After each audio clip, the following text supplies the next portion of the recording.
After I finished putting our Thursday episode of Locked On Bucs to bed, the Tampa Bay Buccaneers added a new tight end on the roster Wednesday night. So, before James and I get to our Friday episode of the Locked On Bucs podcast, let's take a look at who Kyle Rudolph is and what it means for the Tampa Bay Buccaneers on this bonus edition of the Locked On Bucs podcast. Let's go. You are Locked On Buccaneers, your daily Tampa Bay Buccaneers podcast, part of the Locked On Podcast Network, your team every day.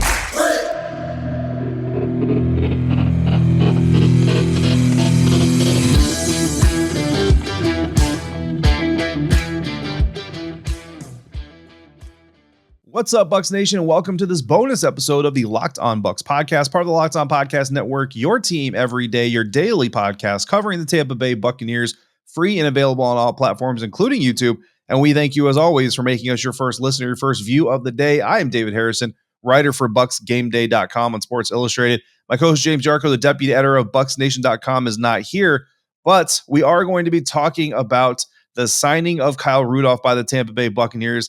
And we're going to do so thanks to Built.com, who introduced S'mores Puffs for a limited time, available again at Built.com. Make sure you don't miss out because they're going to go fast. And like all Built products, they're made with collagen protein, which your body absorbs more efficiently, and it provides tons of health benefits. So go to Built.com right now. Use promo code LOCK15 to get 15% off of your order. Again, it's promo code LOCK15 at Built.com. So again, the Buccaneers signing Kyle Rudolph. The report is they agreed to sign Kyle Rudolph. Not officially official at the time of this recording, but hey, the way the news cycle works, it could be dropping officially official as we speak, and we'll have to talk about it again later. But Kyle Rudolph agreeing to a one-year deal, first reported according to what we saw from Adam Schefter of ESPN. Of course, Rondé Barber, legendary Buccaneers cornerback, Super Bowl winning quarterback, by the way, also sending out a tweet referring to Rudolph as a quote-unquote teammate. So a little interesting tongue-in-cheek. So who is Kyle Rudolph exactly?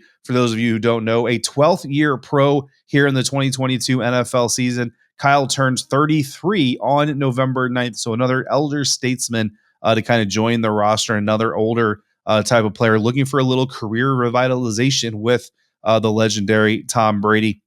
Rudolph is 6'6", listed at 265 pounds or so. Again, we don't know what he weighs right this minute, but that's kind of a ballpark area where he'll probably be a second-round pick in the 2011 NFL draft by the Minnesota Vikings after attending college at Notre Dame. So you know that he's smart and obviously he's athletic, having been an NFL tight end for 11 seasons coming into his 12th year. A two-time Pro Bowler, he spent 10 seasons with the Minnesota Vikings before joining the New York Giants in 2021 for his 11th season. Rudolph's best season of his career, at least as far as I'm concerned, came in 2016. Ironically, not a year that he made it to the Pro Bowl, so that's where maybe some arguments come in. But in 2016, he had 83 catches, 840 yards. Both of those are career highs for Rudolph, and he had 7 touchdowns. His career catch percentage is 68%, but in 2021, that number dropped down to 66.7%.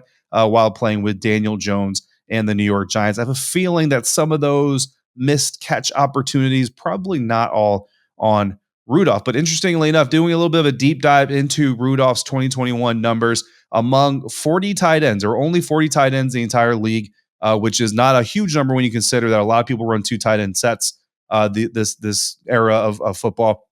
So among the 40 tight ends in 2021 that blocked on 250 or more snaps, Rudolph had the 12th most pass blocking reps of all those guys and only allowed pressure on 21.5% of those snaps, giving up 1 sack, 3 hurries, and 4 pressures while being flagged just once, with a pass blocking efficiency rating of 95.8. Now, you compare those numbers to that of Rob Gronkowski, the future Hall of Famer, who retired from the Buccaneers obviously this season and swears, no matter what his girlfriend says, no matter what anybody else says, that he is staying retired.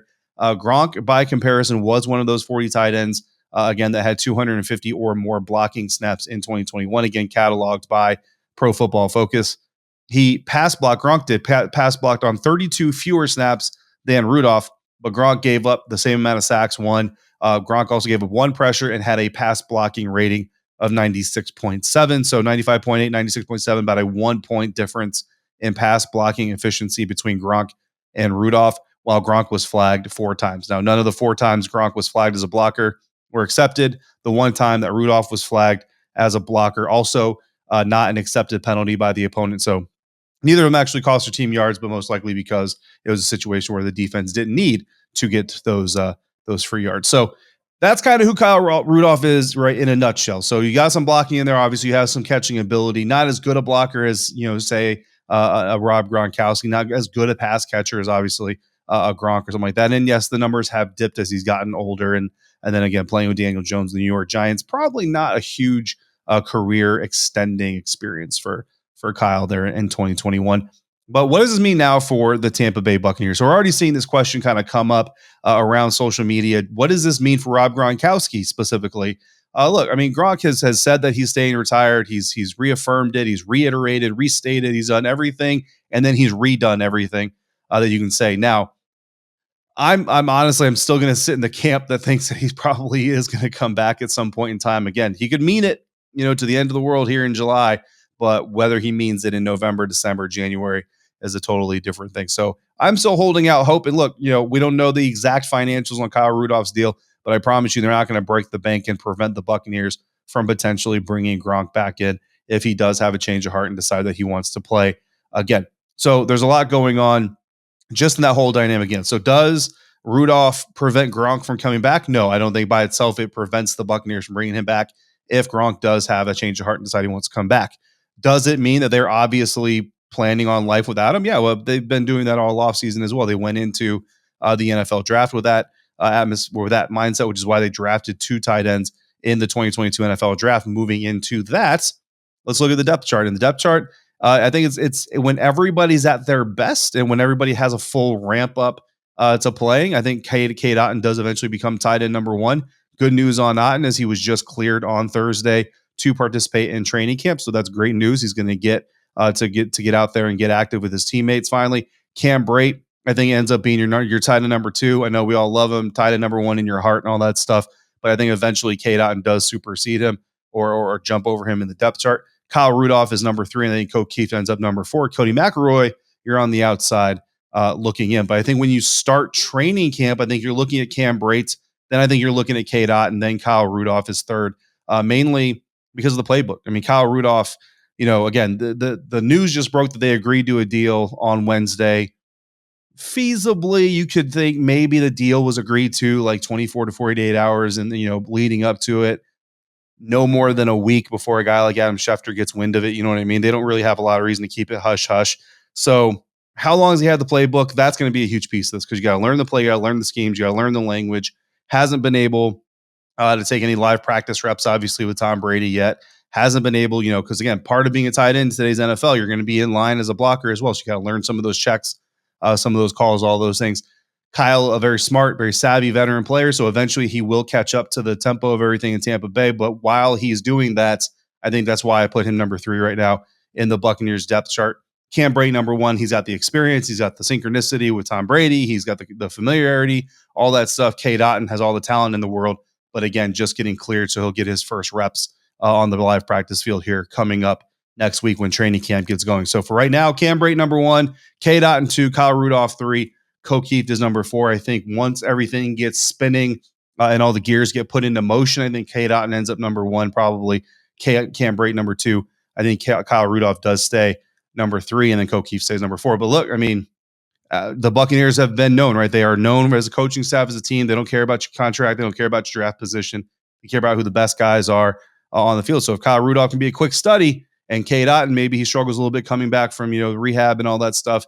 I mean, maybe you get Cam, you get Kyle out there. I mean, honestly, I'm looking forward to just seeing a set where Cam, Cade, and Kyle are all on the field at the same time. Maybe you put Vita Vea in there as a fullback. I don't know what you're going to do as a defense, and you see that alignment. But we thank you guys for, again, just a quick snapshot of who Kyle Rudolph is, what he might mean for the Tampa Bay Buccaneers. James and I, we do have a full episode for you coming up for our Friday episode. We got some more player positions to go through and some things to talk about, and then we'll come back next week and start our 53-man roster projections, and James will be here to give a little bit of his own thoughts about the Kyle Rudolph signing as well. For now, this bonus episode of Locked On Bucs been brought to you by BetOnline.net, your number 1 source for all your betting needs and sports information for all your latest sports, including news, all the playoffs, all the postseason action, all the regular season baseball action, all-star breaks, all those things. BetOnline has got you covered, and they're your continued source for all your sporting wagering information. Head to the website today, use your mobile device to learn more about the trends in the action at BetOnline, where your game starts. And thank you for making the Locked On Bucs podcast first listen, your first view every day. Now, make sure you come back at 9 p.m. Eastern on Thursday for our Friday episode drop on YouTube. As we always do, make sure you download the audio version on Friday morning. And in the meantime, make your second listen. The Locked On NFL podcast, our national NFL experts and insiders keep you dialed in to the biggest stories and the latest news from around the league, because the offseason doesn't equal a break in the action. Again, James and I will be back for our Friday episode, and then we will be back after the weekend for another fresh week of Locked On Bucs. In the meantime, if you got questions or topics, send them in to lockedonbucspodcast@gmail.com or call in to 813-444-5841. I'm Dave Harrison for James Yarcho. Until we speak again, make sure you're checking out everything we're writing at bucsgameday.com and at bucsnation.com.